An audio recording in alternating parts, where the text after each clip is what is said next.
The weather turns colder. Many of us take for granted grabbing our winter jackets. That's why it's teamwork inside the Trotwood Madison's Early Learning Center, making sure the little ones stay warm as well.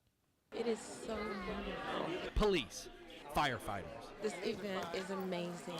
school officials, local and state representatives. It's a good opportunity and it's a gift for our kids and our families. Children at Trotwood Madison's Early Learning Center lined up Monday for Operation Warm Coat. Denise Moore is on the Trotwood Madison City School Board and says this event means so much more than just a coat for these young boys and girls. Quality of life. Everything matters from the time they get up in the morning, what they put on, how they go out into the world, and when they arrive at our building. And a winter coat's one step in the right direction. Absolutely, especially in the winter.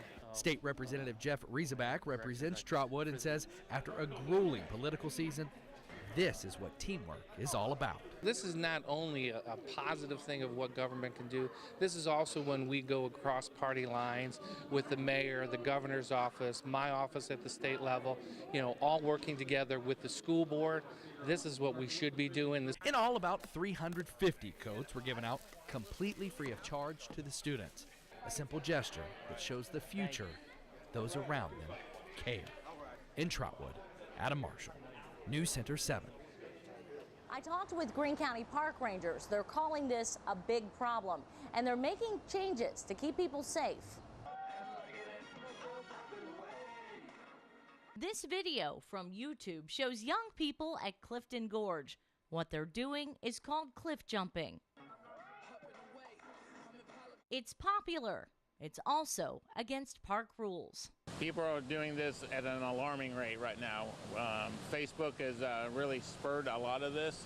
Chief Charles Frazier of Greene County Parks and Trails says the past 2 months, he and his rangers have issued at least 75 warnings and 50 citations to people who were cliff jumping or swimming at Greene County parks.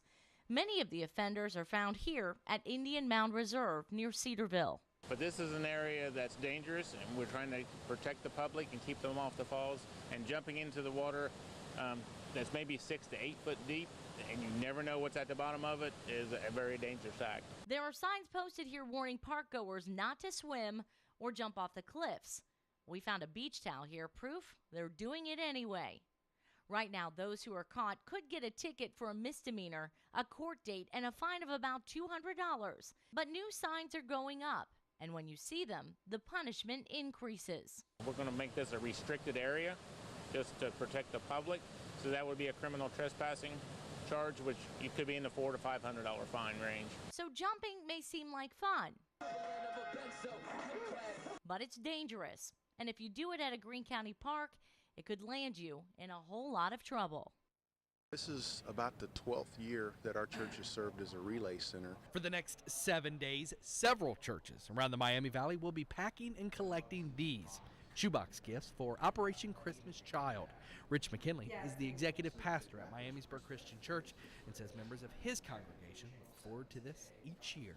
Little kids line up to get these shoeboxes. They want their parents to take them out and shop. They use their own money. In total, Operation Christmas Child has a global goal of reaching 12 million children.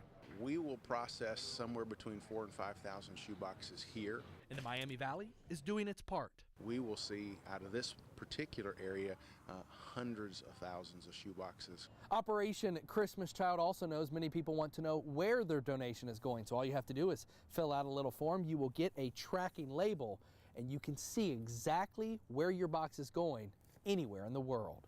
Boxes being shipped will include toys, hygiene items, and even school supplies. I've had the opportunity to see these shoeboxes show up in places like Haiti, Brazil. We've had folks in the Philippines. While donations will be accepted at dozens of local churches through November 21st, McKinley hopes the Miamisburg Christian Church will stay involved for years to come. It's just a great way to see a need and meet a need. So we'd like to continue to be a part of that. In Miamisburg, Adam Marshall, News Center 7.